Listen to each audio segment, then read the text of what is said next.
Hello everyone, and welcome. As a seasoned crime analyst and storyteller, I'm here to unravel the complex details of true crime cases and present them in a way that's both engaging and easy to understand. Today, we're diving deep into the latest developments in the Idaho case. Alright, buckle up, because we're diving deep into some newly released documents that shed more light on the investigation into the horrific murders of 4 University of Idaho students. For those of you who might be new to this incredibly tragic case or just need a quick refresher, on November 13, 2022, Ethan Chapin, Xana Kernodle, Madison Mogen, and Kaylee Goncalves were brutally murdered in their off-campus home in Moscow, Idaho.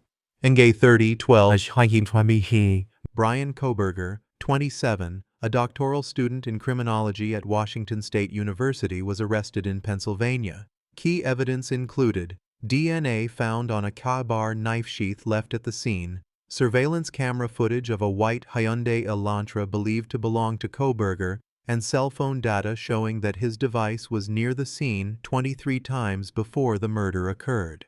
We always hold them and their families in our thoughts as we continue to dissect the details of this case. Today, we're going beyond what we thought we knew, thanks to a significant release of police reports by the Moscow Police Department. While Bryan Kohberger has now been sentenced and transferred to the Idaho Maximum Security Institution, his forever home for the foreseeable future, new documents are emerging, including his mugshot and a treasure trove of 314 police reports. I've gone through every single one of these documents because in a case like this, you simply cannot miss a detail, no matter how small. Even if it's just a search warrant application or a record of a thumb drive being handed over, every piece matters in forming a complete picture. The first question that immediately jumped out at me, and I'm sure it did for many of you, was, when exactly was Bryan Kohberger identified as a suspect? These documents provide some crucial answers, though, as is often the case in complex investigations, they also raise even more questions. The moment of identification, December 19, 2022. Let's focus on 4 key documents that illuminate this pivotal point. The most critical revelation is found in the first document. Bryan Kohberger was officially identified as a suspect on December 19, 2022. By this time, he was already at his parents' house in Pennsylvania. The next document details his arrest. On December 29, 2022, ISP Detective Sergeant Gilbertson, FBI Special Agent Shirley, and another agent, whose name is redacted in the original, but the speaker here notes their presence, arrived in Albrightsville, Pennsylvania. Their mission was clear: to prepare for the service of arrest and search warrants for Kohberger and his family's residence. After several coordination meetings, the team drove to the Pennsylvania State Police Barracks at Stroudsburg to await Kohberger's arrival for an interview after his arrest. At approximately 2:00 a.m. on December 30, 2022, Bryan Kohberger was brought to the PSP Stroudsburg Barracks and placed in an interview room. This interview was recorded on the barracks' built-in video system, as well as on Detective Gilbertson's pocket recorder. Detective Gilbertson and another interviewer were present. What's important to note is that the document we're looking at is a summary of that interview, not a verbatim transcript.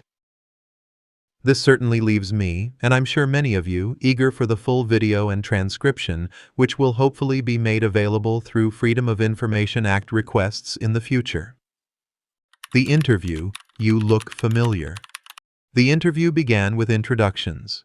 When the agent present stated who they were, Kohberger made a startling comment. "You do look familiar." After their note-taking materials were prepared, Detective Gilbertson read Kohberger his Miranda rights, asking if he understood them, to which Kohberger replied he did. This is a standard but critical part of any custodial interrogation, ensuring the suspect understands their right to remain silent and to an attorney. After collecting Kohberger's personal information and inquiring about any medications, the interview proceeded. Detective Gilbertson asked Kohberger about the SWAT operation at his house, to which Kohberger's immediate concern was for his parents and his dog. This is a fascinating glimpse into his priorities at that moment. The conversation then shifted to his academic life. Detective Gilbertson asked if Kohberger was attending Washington State University, and he confirmed he was. They engaged in some small talk about sports. Kohberger mentioned he didn't follow WSU football much, but was a baseball fan. When asked if he had only been at WSU for one semester, Kohberger confirmed this, stating he arrived with his father on July 1st. He then proudly shared that he was a first-year PhD student in criminal justice and criminology. When asked about the PhD application process, Kohberger stated he applied to 2 places, UC Irvine and WSU, noting he was graduating with his master's degree in criminal justice from DeSales University and was inspired. Kohberger then asked if it was okay to continue with small talk, to which the interviewers agreed. He briefly mentioned being relieved that his mother and father were okay, and then returned to his academic journey, stating he applied to UC Irvine and WSU because they did not require the GRE exam. He then spoke briefly about the GRE before confirming his acceptance to WSU. The interviewers then probed deeper into his career aspirations, asking what led him to pursue a path of becoming a professor. Kohberger stated it was because he loved being in college and felt that knowledge was far more important to him than money. He added that WSU had a good program to study under, then oddly remarked, "You guys know all about this more than likely." This comment, spoken to law enforcement, stands out as particularly strange. He then asked questions about the University of Idaho and other Idaho universities, before claiming he didn't know much about Idaho or Washington and hadn't left the tri-state area much. This claim is immediately contradicted by the evidence we've seen from the state's recitation about his repeated presence near the King Road house. He then circled back to his focus on learning and his aspirations for a doctorate degree, mentioning he had recently returned home to see his family.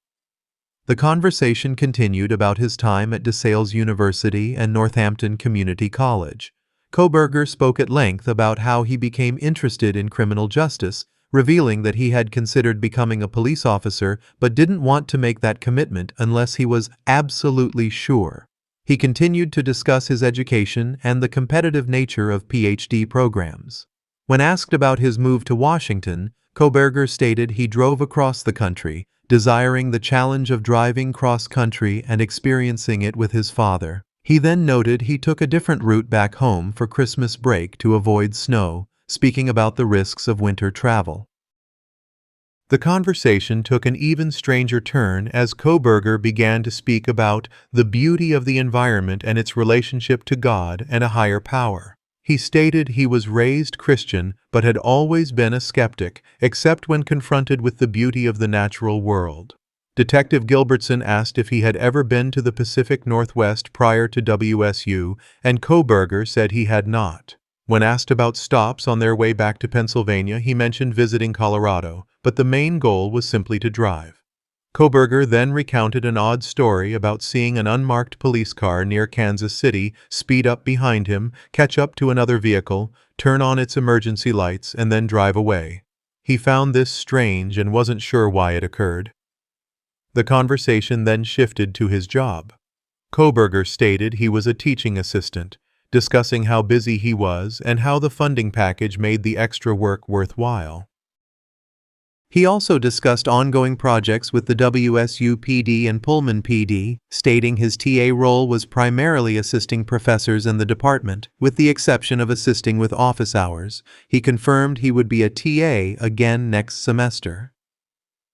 The shift from small talk to serious inquiry. Finally, after all this seemingly innocuous small talk, Kohberger stated that he understood why they were engaging him in this manner, but he would appreciate it if they explained to him why he was there. Detective Gilbertson, in response, asked Kohberger why he thought they were there. Kohberger insisted Gilbertson tell him. Detective Gilbertson then stated they were there because of what occurred in Moscow, but provided no further detail. Gilbertson then asked if Kohberger watched the news, to which Kohberger replied he did. He then asked Kohberger why he thought the agent looked familiar, and Kohberger said he wasn't sure, only that the agent had a familiar face and looked like someone he used to know. Detective Gilbertson then became more direct. "We were there because of what happened in November just off the University of Idaho campus." When asked if he knew what that was, Kohberger replied, "Of course." Prompted to elaborate, he said it was the incident we had been investigating for. "How long has it been?"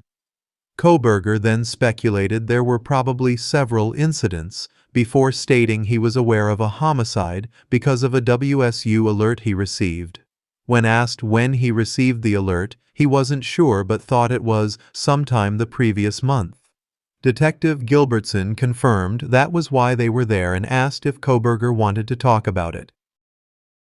It was at this point that Kohberger replied, "Well, I think I would need a lawyer." He then asked for a specific explanation of why they were there, adding he was tired. Detective Gilbertson again stated they were investigating the homicides of the 4 students and had questions they hoped Kohberger would help them understand. Kohberger sat back, stating he had the utmost respect for law enforcement, but asserted it was a constitutional right to speak to an attorney. Detective Gilbertson affirmed this. Kohberger then rephrased, saying the only thing he heard from Moscow was an alert that came to his phone, and reiterated his desire to speak to an attorney. Detective Gilbertson stated they would stop the interview now because Kohberger wanted an attorney. Kohberger then, somewhat unexpectedly, asked where his parents were and where his dog was. He re-engaged again, asking what questions they would have for him. Detective Gilbertson asked again if he understood his rights and what he specifically wished. Kohberger again asked what specifically they wanted to talk about and the reason. The agent then informed Kohberger that he had invoked his Fifth Amendment rights and they would not be asking him any further questions. Kohberger asked one more time for the reason he was there, but again added he would like to talk to an attorney. At this point, the interview concluded and the agents left the room. As we know, he was arrested and has not left custody since that day in Pennsylvania. He was later extradited to Moscow, Idaho, booked into the Latah County Jail, and subsequently moved to the Ada County Jail. Life behind bars, an inmate's observations.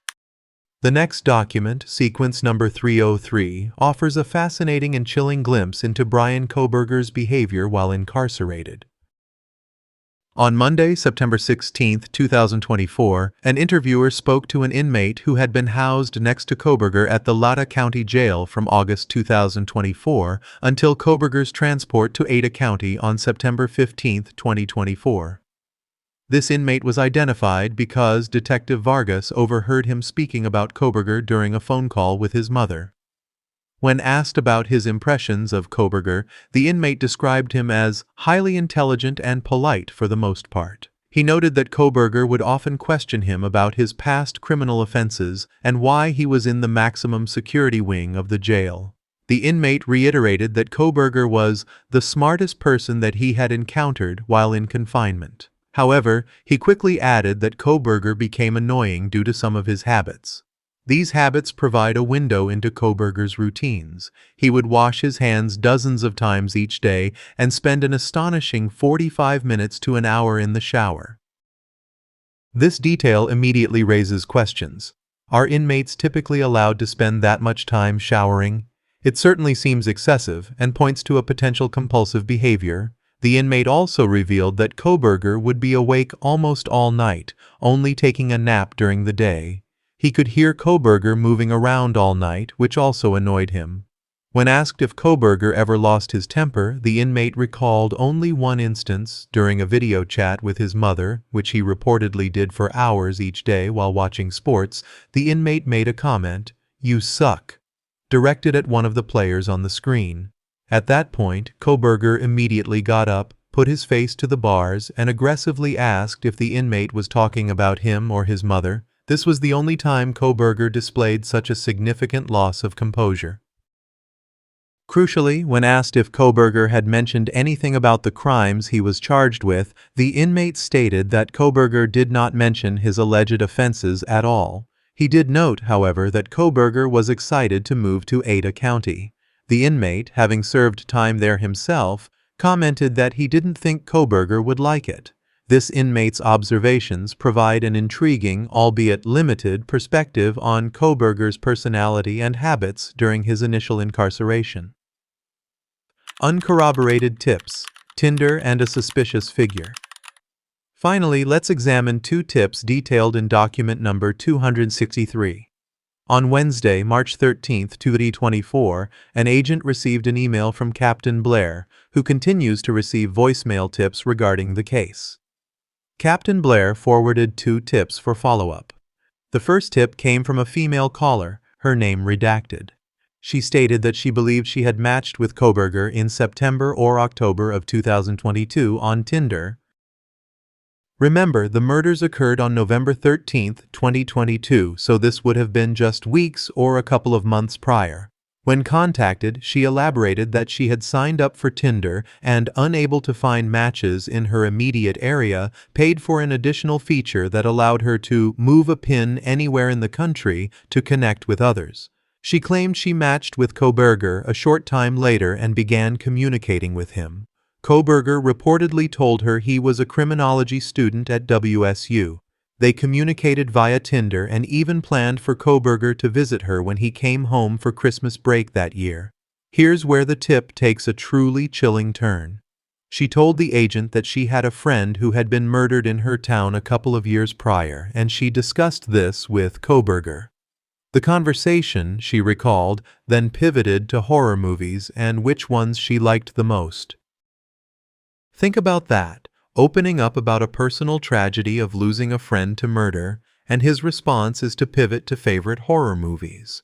This is a profoundly odd and disturbing conversational shift. She told Kohberger that she liked the Rob Zombie Halloween movies. To this, she said Kohberger then asked what she thought would be the worst way to die. She said she thought it would be a knife. And then, she claimed, Kohberger asked her something to the effect of, like a K-bar. She stated she didn't know what a KBR was and had to Google it. She eventually stopped talking to Kohberger because his questions made her uncomfortable. When Kohberger was arrested, she recognized his photo and, chillingly, remembered the comment about the KBR knife. She attempted to call the tip line, though law enforcement has been unable to verify if she called the MPD tip line, and there's no record of her calling the FBI tip line. She also no longer had access to her Tinder profile and could not provide her user ID, which would be needed to compare against Tinder records found on Kohberger's phone. At this time, there's nothing to corroborate this tip. However, if he truly asked this woman about a KBAR, given the evidence of the knife sheath found at the scene, it's highly suggestive. We also know from previous investigations that he was indeed on Tinder and went on dates with some of his matches. The second tip referenced a delivery driver, name redacted, who believed he saw Kohberger. This driver delivers packages to the Pullman area where Kohberger resided in 2022 and had recognized Kohberger from prior deliveries. In his tip, he recounted noticing a man dressed in all black with boxing or elf shoes standing on a footpath behind Terraview Drive. This footpath provided an unobstructed view of a specific apartment, number redacted, where female tenants would be visible through a large window. The driver stated that seeing this man, who he said looked like Kohberger, was unusual given the location. He wasn't positive the man was Kohberger, but noted a strong resemblance. He had spoken to an FBI investigator early on and wanted to ensure the information was passed on. Neither of these 2 conversations were recorded.